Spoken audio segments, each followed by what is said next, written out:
Welcome to the Lone Zebra podcast, where I share my nitty-gritty health story and what I learned from the School of Hard Knocks. Things that doctors will never tell you. Hi, I'm your host, Diane Lalomia, and I'm glad you're here. We zebras need to stick together.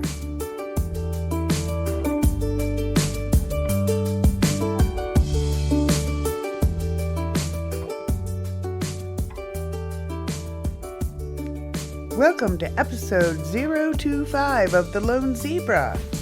Today's episode is joy.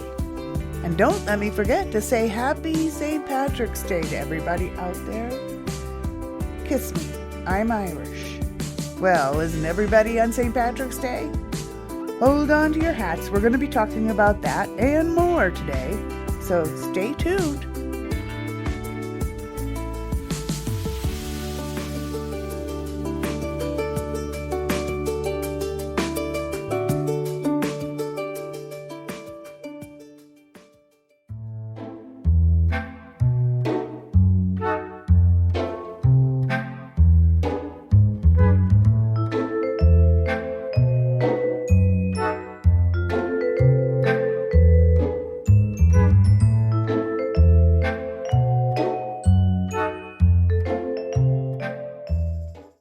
Kiss me, I'm Irish. Well, not exactly Irish, not 100%.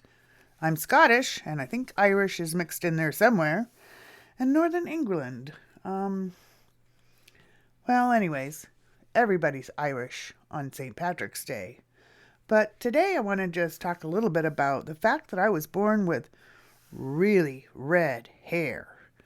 And a lot of people that have Scottish or Irish ancestry have red hair, and it's kind of been a connection that I keep seeing oftentimes with MTHFR, and that is the methylation issues, the genetics that predisposes you to having issues with methylation, and therefore biochemistry is off and oftentimes leads to some chronic diseases because the nutrition isn't there. Anyways, I've seen that the history of the MTHFR seems to be very prominent in the Norwegian countries and also the Norse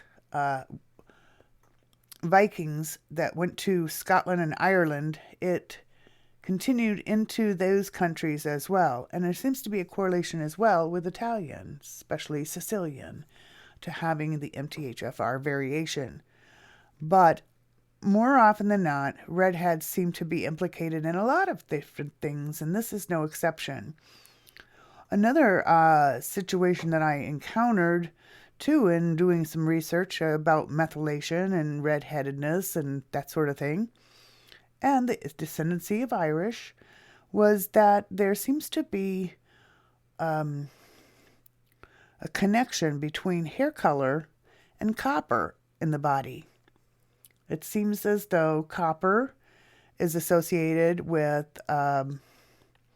higher levels of estrogen as well. So there is an estrogen-copper combination, and it seems to be more prevalent with redheads and people, more than anything, the MTHFR variations. But I also went further down the rabbit hole, and the connection with my pyloric stenosis as an infant was made rather interesting twist when I discovered that copper is actually assimilated in the body in the duodenal area. The duodenum is just below the stomach, where it opens into the intestinal area from the stomach.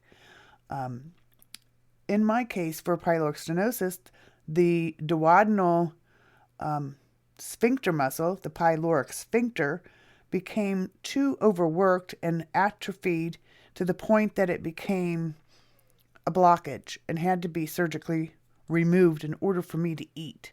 I starved from the age of 2 weeks to 2 months before they discovered it. But the interesting thing that I noticed was that copper is assimilated in the body in this area. And the other interesting fact was when a woman is pregnant, her copper increases 200%. This copper is necessary to lay down new blood vessels and circulatory systems for the new fetus that's developing. And supposedly the copper goes away and the levels reduce after the baby's born. Well, the baby takes care of a lot of the copper, and the mother's body apparently is able to absorb and assimilate the additional copper after the birth. For mothers that don't handle the copper well, they're the ones that usually have some postnatal depression. Those people that wondered how after a baby, it was one of the most exciting and happiest times of your life, how could you be depressed? Well, that's why. The copper levels are probably to blame.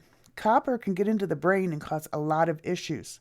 And I believe that we're seeing a lot of issues with the overload of copper in the brain for people that have issues with brain fog and other brain abnormalities after having COVID, long COVID, or the jab. There just seems to be some kind of a correlation there that I can't keep ignoring. Copper seems to be a big thing regarding the health issues we see today. And it all seems to go together and tie back. And maybe I'm making some kind of correlation that isn't there, but I really think there is something to be looked at a little closer in that whole scheme of things. So, kiss me. I'm Irish. It's my lucky day. Well, that wraps that up. And happy St. Patrick's Day again. Go have a green beer? No, thank you. I don't do dye. Especially green dye? Ooh. Alrighty. I'll just have a plain water. Thank you.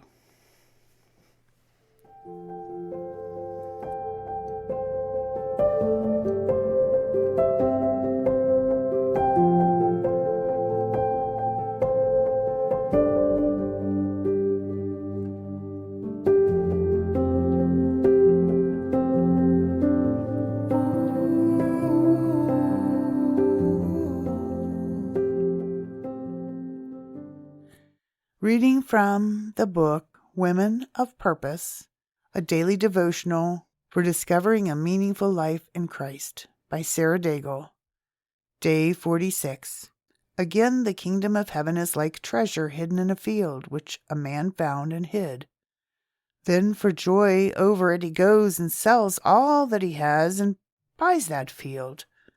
Again, the kingdom of heaven is like a merchant in seeking beautiful pearls, who, when he had found one pearl of great price, went and sold all that he had and bought it.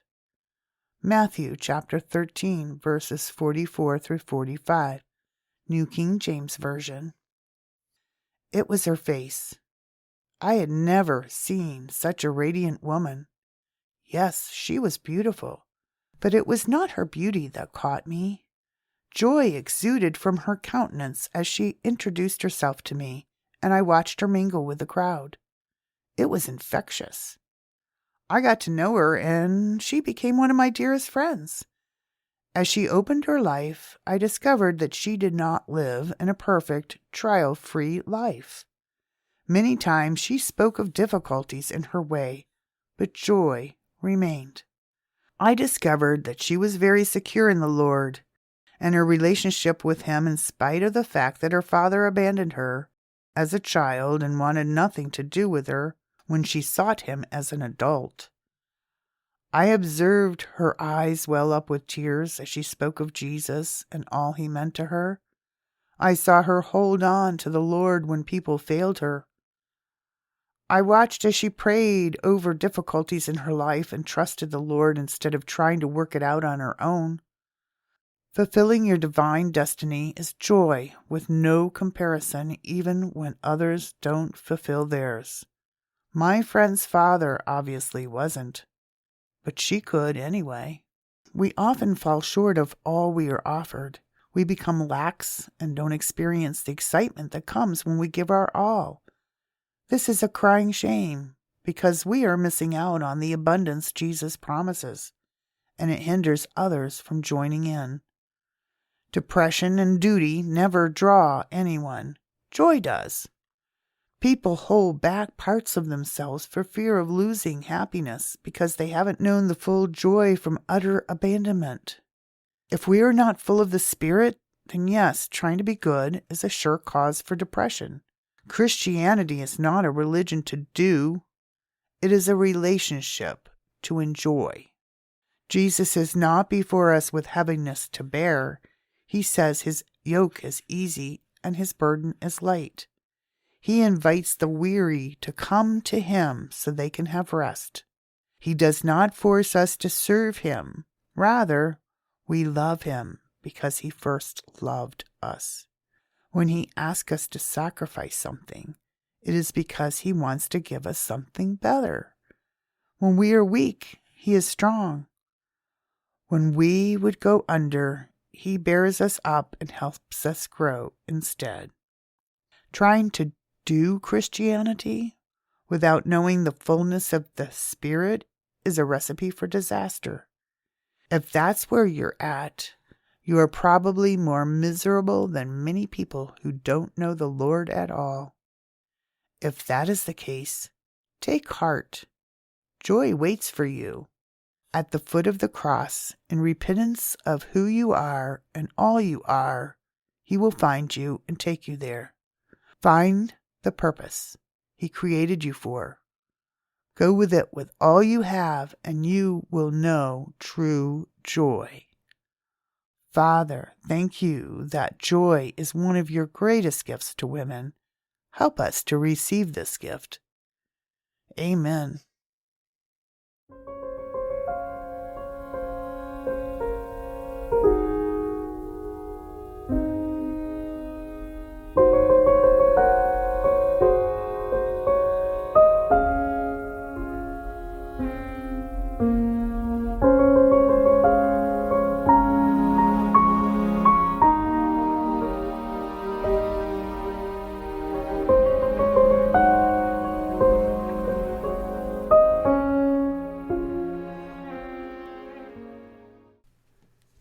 What were you born to do? Have you ever thought about that? What have you been training for? What is it that makes you happy, where you can just lose hours and not realize the time has passed? If you can find that, you have found your purpose. Many people wonder, what is my purpose in life? What is my divine destiny? Where am I going? Where will I find joy in this life? It's more than just going to and from work and doing the honey-do list on the weekends. Sure, it's meant to be enjoyed. Life should be so enjoyable that you don't need a vacation. But it seems like we haven't been able to do that. I know I couldn't, and now that I'm retired, I'm finally finding that place, that happy place. Well, when I stop and think about it, I started out, my favorite thing to do as a kid was color. It would just take away the hours. It would take away the stress. It would just make me happy. That was one thing that was on my list. Later on, as time goes by and life goes on, people tend to make you sway towards one thing or another. Oh, you are meant to do this, or you're good at that. And sometimes we lose sight on what it is we really want to do deep down in our hearts. Sometimes people's suggestions or ideas trump our real heart desires. Well, that happened to me. Initially, I had considered going into the sciences, the natural sciences. I loved animals and nature. I loved anything to do with nature. I started studying the sciences and got my associate degree basically in the natural sciences. However, as a teenager in high school, I learned kind of accidentally that I could draw. And my mother was into interior design. She'd been taking a drawing class, trying to understand perspective so she could do her homework and draw a room in the proper perspective and show her interior design skills. Well, I picked up the pencil and a piece of paper or a sketchbook or something and drew that little Rudolph or whatever that little reindeer is, or some kind of little thing that says, draw this and maybe you should be in art school kind of thing. Just doodling kind of thing. Well, I drew that and then I drew something else because it was fun. And after a few drawings, my mother had seen them and she really encouraged me to go to art school. You see, she wanted me to go into business with her, and I would do designing of materials and fabrics and actually garments, I think was where she wanted me to go, so that she could make the patterns and we would be a duo. Because she eventually learned pattern making and had extremely good sewing skills and even had a fabric store. That's where I learned to sew. Well, my mother and I had a bit of a chemistry of oil and water, so that didn't really pan out, and I actually ran the other way. I went as far as I could from art because I thought that would distance me from my mother. I was afraid that art would get me into a lifelong situation I would have a hard time getting out of. Well, once I started majoring in the natural sciences, as an adult, going to college, my father made the comment about what was I possibly doing, that we were a family of computer nerds. We were not scientists. He just really poo-pooed the whole idea. And of course, any daughter wants to make her father proud. I know I did. I don't think it's any different for any other girl. But you see, in my generation, girls really weren't given that kind of importance. My older brother, well, he got the attention. He was listened to. He had something to say. He had something to add to the world, I guess. Me, I was a girl, born in the age where girls were supposed to grow up, get married, and have babies. And really, they didn't have a whole lot to offer, those intelligent minds. They were housewives. Oh, if we could just go back and change the clocks, change time, change people's perceptions. Well, I went from that kind of attitude and whatnot to growing up in high school and graduating in the 70s, where women could have it all. Oh, that was another lie. Anyways, I digress. Eventually, I changed my degree and I started majoring in information systems and became a programmer. And you know what? I hated it. The only part about programming that I liked was website design, something that had graphics. The art beckoned, but I wasn't listening. Now I finally come into my own. I understand what it is that makes me tick, and I don't have to worry about the money thing. Art is my joy. I find so much peace, so much joy, and so much reflection on life when I'm doing art. It makes sense. And combining it with nature, it is the perfect marriage. That's what my joy is, and that's where I'm heading. So what about your joy? Where do you find that background, that training, that pathway that's taken you to where you are now? What path has been the most fun for you to travel? Follow those footsteps and find your ultimate destiny, where you will find the peace, the happiness, and the joy.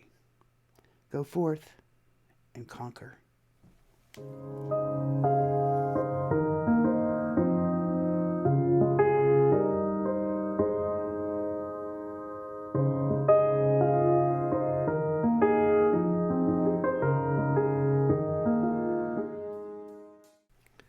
Well, I got the pacemaker updated just this past week. I'm about 4 days post. It was done on Tuesday, and I'm recording this today on Saturday. So it's just been a rough week. What can I say? But I'm now good for another 10 years or 100,000 miles. So that's a good thing. I'm glad to get it over with and be on the flip side, so to speak. Yeah, it was a rough one. But I'm going to slow down my pace of content creation. I've come to the conclusion that the audio-only podcast of The Lone Zebra is going to be 6 months old next week on the episode number 26. At that point, I felt it was a good time to just make this decision. I've been doing some art videos since it was made available, the video feature in Substack, and I've gotten a good response to the videos. People seem to like watching the videos and not just listening, or if they want to listen, they can do that as well. They don't have to watch. However, with an audio podcast, there is only the audio, obviously. Well, it was an experiment into the videos, and it was a good experiment, and I'm glad I did it. But it does take a lot longer to edit videos.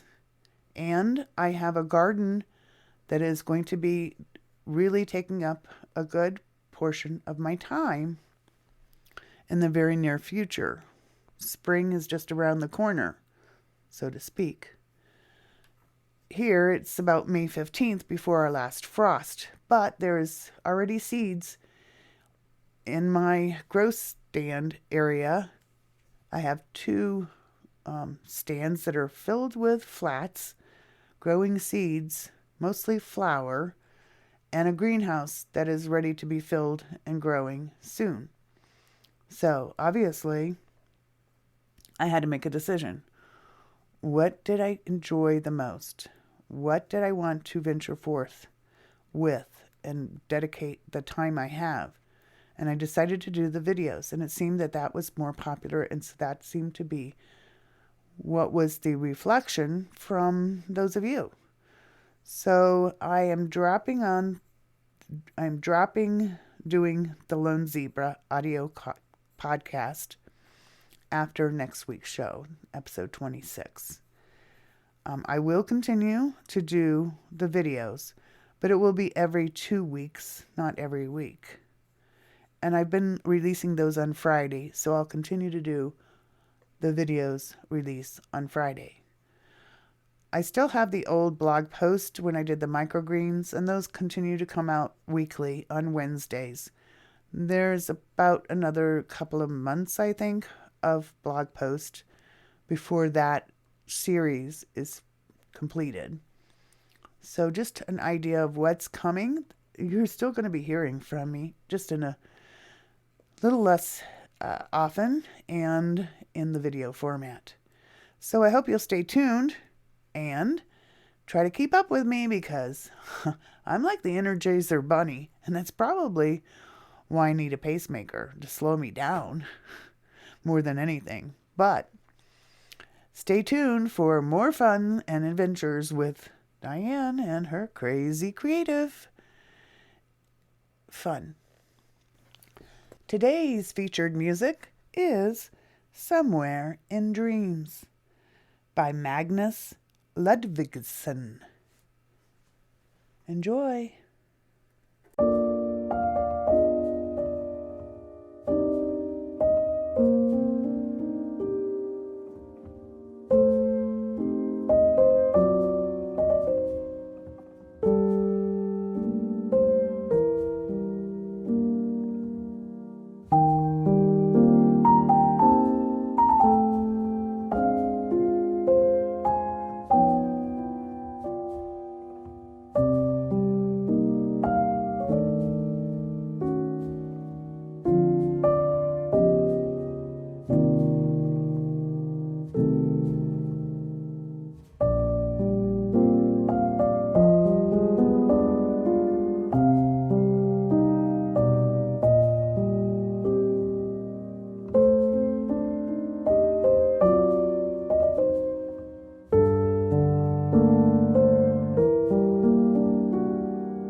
All information in this podcast or on the website, blog, or in newsletters is for educational purposes only and not intended to be construed as medical advice, diagnosis, or prescription.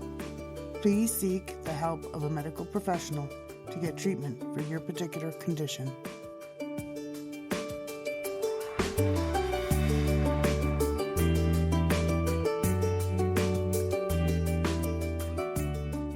Thanks for listening to the Lone Zebra podcast. Don't forget to check out the show notes at dianelalomia.substack.com.